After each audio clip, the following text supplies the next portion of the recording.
Hello mga minahal kong kaibigan followers, good evening. Sana nasa magandang kalagayan kayo. Nandito naman ako mangungulit sa inyo. Magdasal tayo ha. Maraming salamat.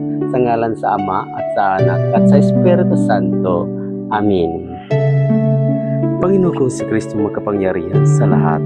Maraming salamat sa panibagong gabi na ito. Nagdudulot po ito sa akin sa laksang biyaya upang maalala ko na ikaw ang hadyang lumikha ng lahat ng bagay at upang makita ko ang walang hanggang mong kapangyarihan.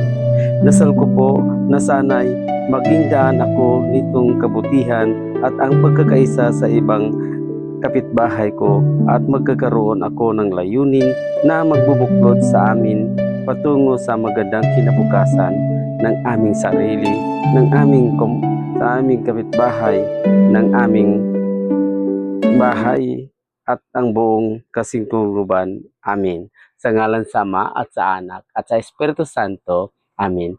Babay mga minahal kong kaibigan followers. Good night. Salamat.